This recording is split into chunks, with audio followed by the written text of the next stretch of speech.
desire peace. You alone will restore your kingdom to the burden, bring relief.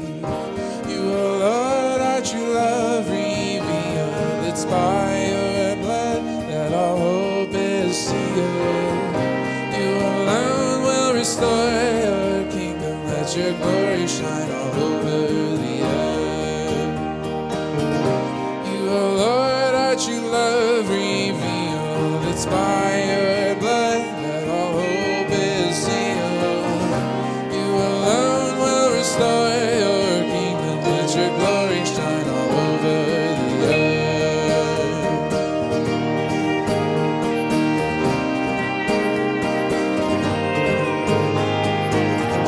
Let us join your spirit working. Use our lives for your will on earth. Till the sorrowed and the broken by your miracle rise rebirth.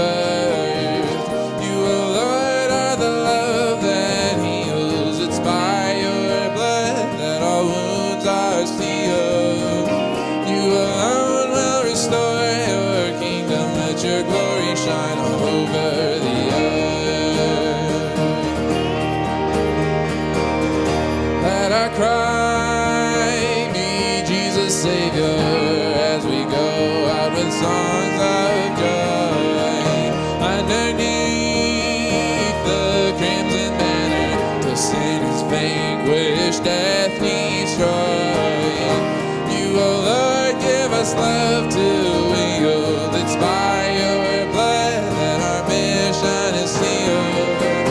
You alone will restore your kingdom. Let your glory shine all over the earth. You, O Lord, give us love to wield. It's by your blood that our mission is sealed. You alone will restore your kingdom. Let your glory shine all over the earth. Let your glory shine all over the earth. Let your glory shine all over the earth.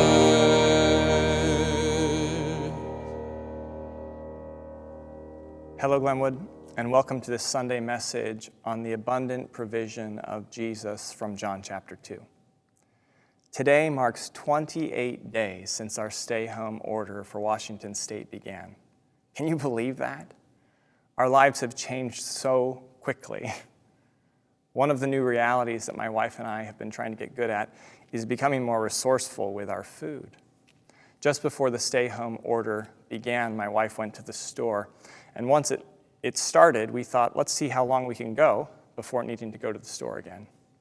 We made it just over 2 weeks. And you can probably imagine, if you looked in our refrigerator, the shelves were empty, our pantry was nearly bare. My wife ended up ordering groceries online from a store, but the store didn't have everything we needed. So we decided that I would go to Winco and try to get the extra things that we needed.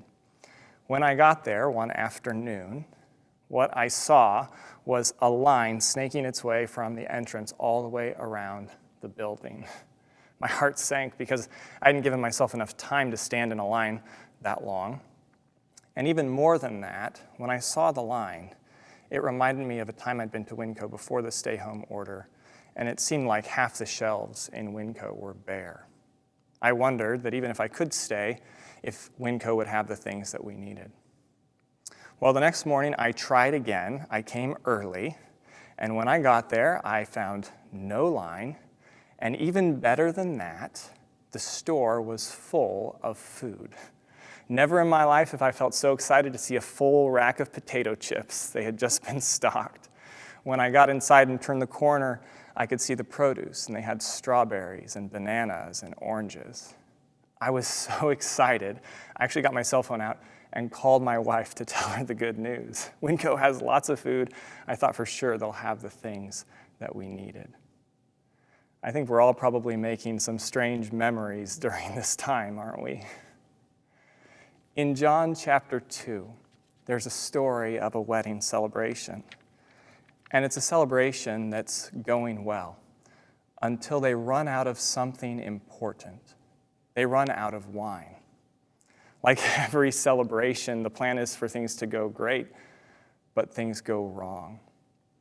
The shortage of wine wasn't due to the coronavirus. It was likely due to a groom's poor planning. And it wasn't something that could be easily fixed with a quick trip to Winco. In John chapter 2, verses 1 through 3, we find that Jesus, his disciples, and his mother were in attendance at the wedding. John 2, verse 1 says, "On the third day there was a wedding in Cana of Galilee, and the mother of Jesus was there. And both Jesus and his disciples were invited to the wedding. When the wine ran out, the mother of Jesus said to him, 'They have no wine.'" You can imagine the social awkwardness of the situation. You have this feast, you have this celebration that you invite your friends and family to, and you run out of drinks for your guests. Weddings in Jesus' day were different than the way that we do them today. It wasn't just a one-day celebration. It was something that could last a week long. It was a community event, and it was funded by the groom. And this would have been terribly awkward and even shameful to run out of wine to serve their guests. In the Old Testament, we find that wine was a symbol of God's blessing on his people for obedience to the covenant that he made with them through Moses. In Deuteronomy 7:13, we find out that in response to the people's obedience, God says he would bless them with progeny, with children, with livestock, with an abundance of food. And he says, with new wine and oil. In Psalm 104, verse 15, it says that wine is a gift from the Lord, and it makes men's hearts glad. After Israel faltered and fell away from the Lord, when they rebelled against his covenant, Israel's prophets anticipated a day when God's blessing would return. The prophet Jeremiah saw that day, and this is how he described it in Jeremiah 31, verse 12. "They will come and shout for joy on the height of Zion, the city of God, and they will be radiant over the bounty of the Lord, over the grain and the new wine and the oil, over the young of the flock and the herd. And their life will be like a watered garden, and they will never languish again." When we get to John 2 in the story of the Bible, Israel is no longer in exile. They're experiencing some blessing from the Lord, but it's not his full blessing.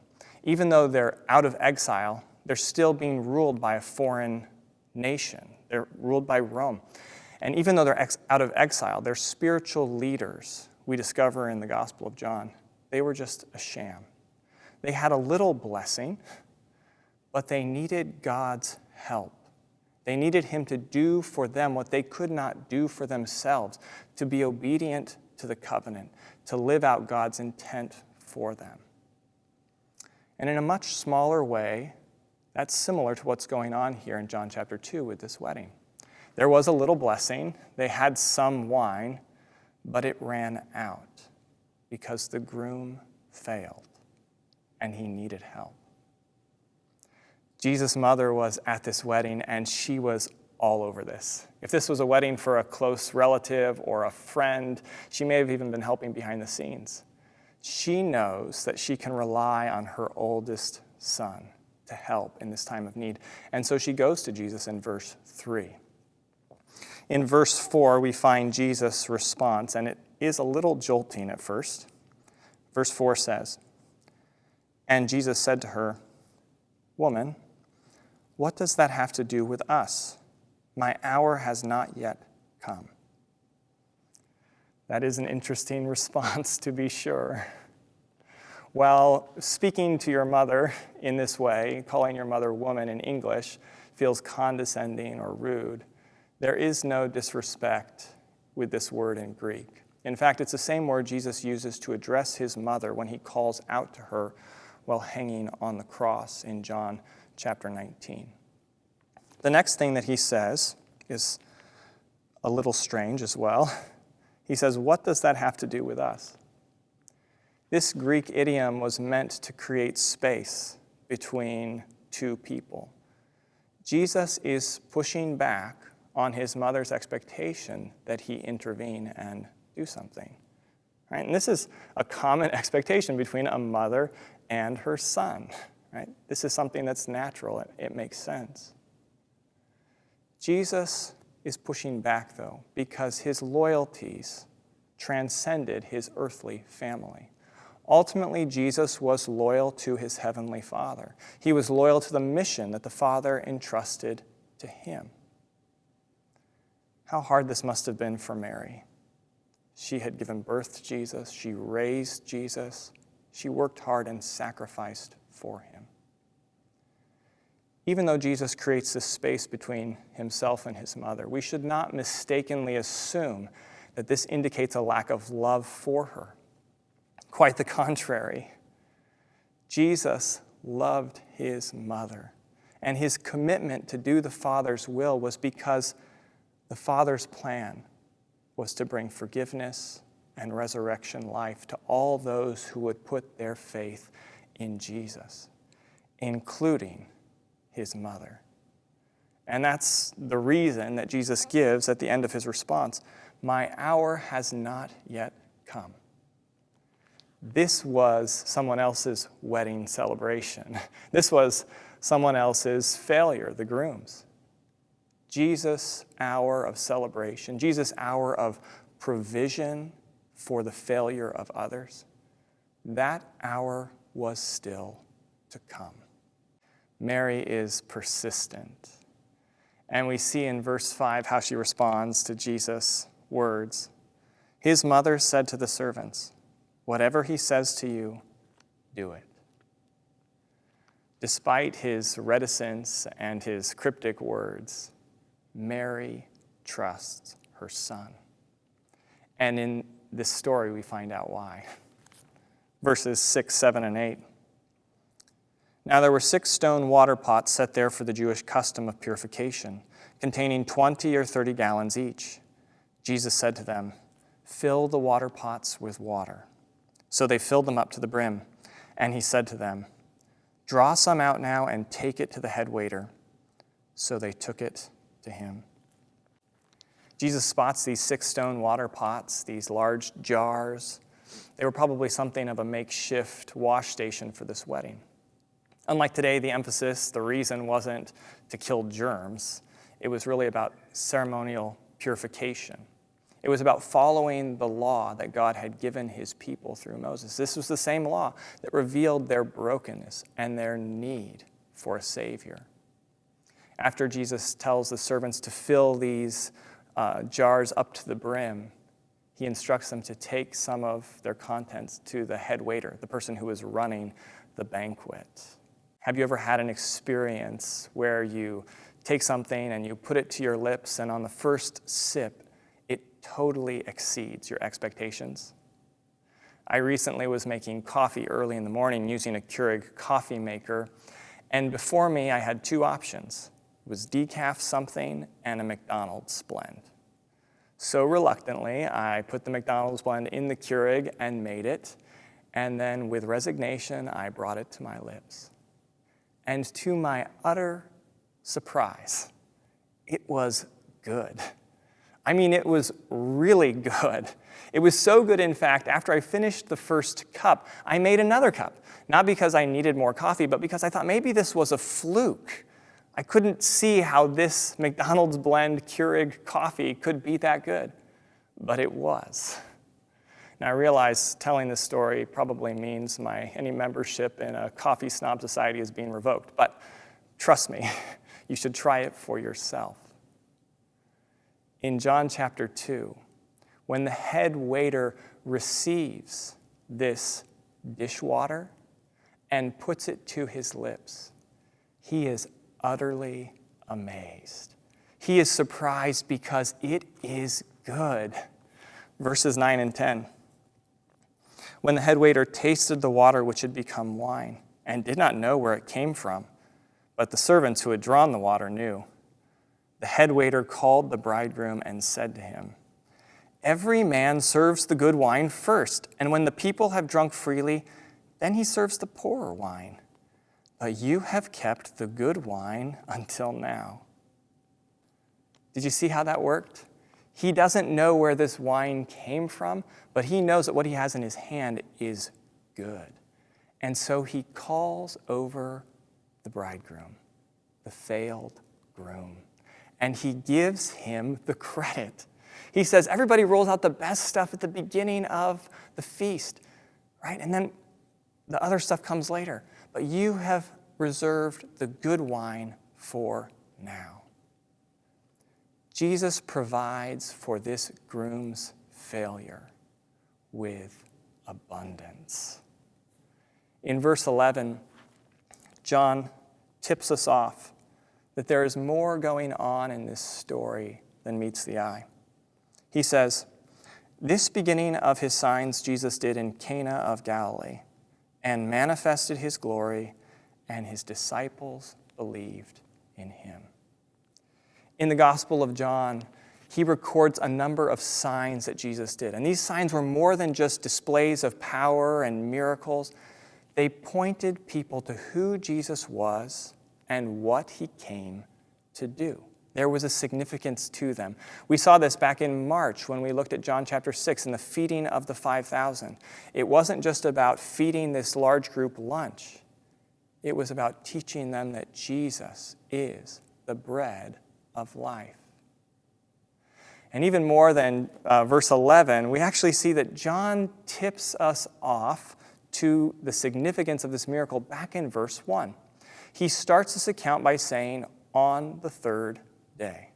Now, this is marking the time between Jesus' interaction with Nathanael at the end of chapter 1 and this event. But as we know well from our recent celebration of Good Friday and Easter, on the third day would become a special day of power and provision. And perhaps John wants us to see that. He includes this detail to get us ready to see the significance of this miracle, where Jesus would provide abundantly. Beyond that, too, if we go back in John chapter 1, in verse 19, right after the prologue that began with these echoes of creation week, "In the beginning was the Word," in verse 19, at the end of the prologue, John begins to narrate a sequence of events that take place over the course of days. And if you add those days together, this day of the wedding is the seventh day John tells us about in his gospel. The abundant provision of Jesus would provide true rest for the people of God. Like we heard and celebrated last week, Jesus brings life. He brings forgiveness, and he brings the resurrection life of God to all those who would believe in him. This wedding miracle was more than just a kind deed done for a careless groom. Jesus was teaching his disciples. He's teaching us who he is and what he came to do. What does this story have to do with us today? How would Jesus have us respond to this wedding miracle 2,000 years later? Well, there are two lessons from this narrative that will bring us true joy and strength, even as we face uncertainty, failure, and brokenness. Brokenness inside of us and brokenness all around us. The first lesson is simple. It's not the main point of the miracle, but we can't miss it. When we face trouble ahead, losing a job, sickness, increasing tension at home, loneliness, or just anxiety about a very unknown future, when the realities of our broken world come crashing in on us, we need to do what Mary did. We need to go to Jesus for help. I'm pretty sure all of us have come into some extra time lately. Maybe that's because of changes at work or your social life coming to a screeching halt. There are so many ways we can waste that time. We can waste it away on boredom and worry. We can waste it on mindless things. Jesus knows what you're going through right now. Go to him. He wants to help. He's ready to help. Seek him out like Mary did. Now, this isn't to say that Jesus will always give us whatever we ask for. We actually saw this dynamic in the text. Not even Jesus' own mother could commandeer his power for her purposes, right? She raised him, she loved him, she sacrificed for him. The fact that Jesus' loyalty was with the Father and his mission, that was a good thing, though, because Jesus came to do far more than save this groom from embarrassment on his wedding day. When we go to Jesus for help, we can rest in the knowledge that he loves us and he wants what's best for us. Sometimes when Jesus says no, it becomes clear to us why. Maybe time reveals the immaturity of our request, or eventually we see how God was working in a way that we did not expect. But other times we struggle to understand why. And maybe you're in one of those times right now. Even in those times, we can rest in the knowledge that he loves us, and that even if he won't take the trial away, he can give us the strength to stand.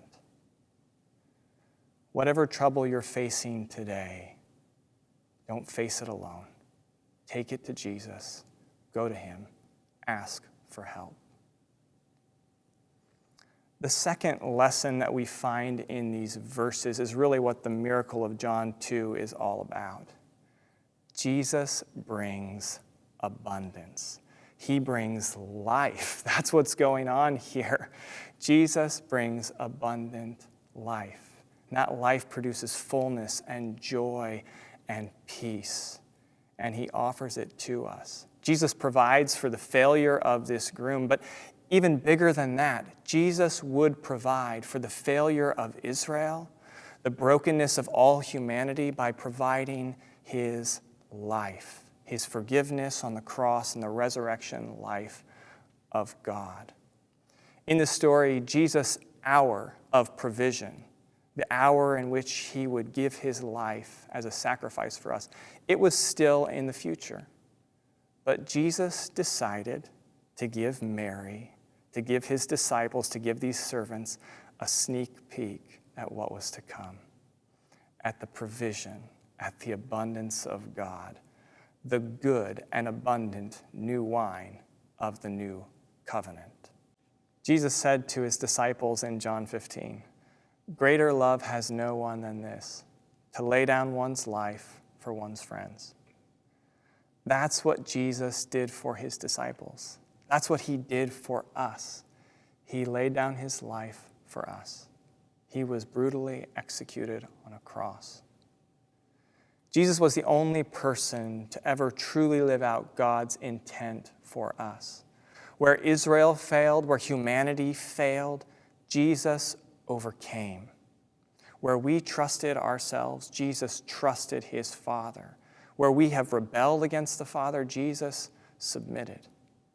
The perfect Son of God died the death that we deserve. He was executed on a cross. But in his death, we have been offered forgiveness. We have been offered standing before God and the promise of eternal life, the ultimate feast, the ultimate celebration, and that life starts now. Jesus offers that life to all those who would put their faith in him. What an amazing example of that life we heard about last week from John 21 with the commissioning of Peter. If you remember, Peter, in Jesus' greatest hour of need, he denied him 3 times. And in John 21, on the beach, Jesus restores and commissions him. He invites him to affirm his love for him 3 times. The life of God can turn a failed coward into a faithful shepherd. The miracle at Cana, all that wine, it was an amazing gift, but it does not compare with the gift that Jesus would ultimately give. He gave his life so that we might have forgiveness. He was raised to life so that we might share in that resurrection life. All that wine at Cana, it was incredible, but it does not compare with the abundance that Jesus provides in the new covenant, an abundance that he offers freely to each one of us. As we face trials and disappointment, we can go to Jesus and find that life. When we face brokenness in our lives, when we find out about a diagnosis that breaks our heart, or we're in the middle of a relationship that's falling apart, Jesus offers us his abundant life. He can help us to grow. He can transform us in the midst of trials. He can help us as we face a broken world all around us. The wine was an incredible gift, but it doesn't compare with what God has done for us in Jesus Christ. He gives us forgiveness and new life. And today, no matter what trials you are facing, Jesus is inviting us to go to him. And may we find in his abundant provision joy and strength.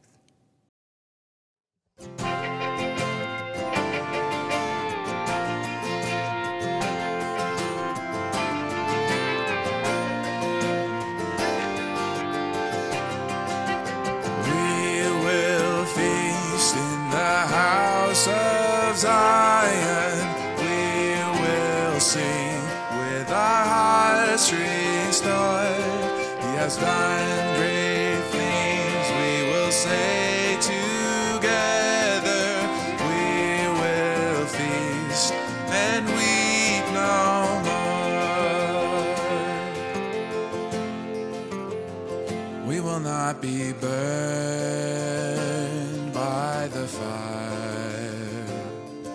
He is the Lord our God. We are not consumed by the flood. Upheld, protected, gathered up. We will feast in the house of Zion. We will sing with our hearts restored.